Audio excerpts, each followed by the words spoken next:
వరంగల్ జిల్లాలో ఉద్యోగం పేరుతో భారీ మోసం వెలుగులోకి వచ్చింది. జాబ్స్ ఇప్పిస్తారంటూ ఒక్కొక్కరి వద్ద నుంచి దాదాపు 20 నుంచి 30 వేల వరకు కూడా వసూలు చేసి చివరికి బోటి తిప్పేశారు కేటికాలు. వరంగల్కు చెందిన కుల్సం ఇక ఫర్హానా అనే కిలాడి లేడీలు ఉద్యోగాల పేరుతో భారీ మోసానికి తెరలేపారు. నిరుద్యోగ యువతీ యువకులే టార్గెట్గా వసూళ్లకు పాల్పడ్డారు. వర్క్ ఫ్రం హోమ్ ప్రకారం జాబ్ చేయాలంటూ డబ్బులు వసూలు చేశారు. దీంతో కిలాడి లేడీలను నమ్మిన అమాయకులు భారీగానే డబ్బులు సమర్పించుకున్నారు.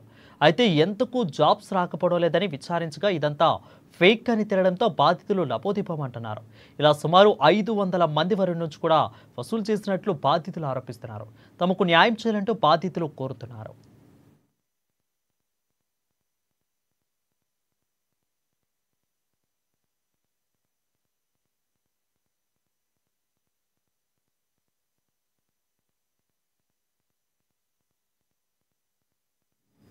ఖమ్మం జిల్లా కేంద్రంలోని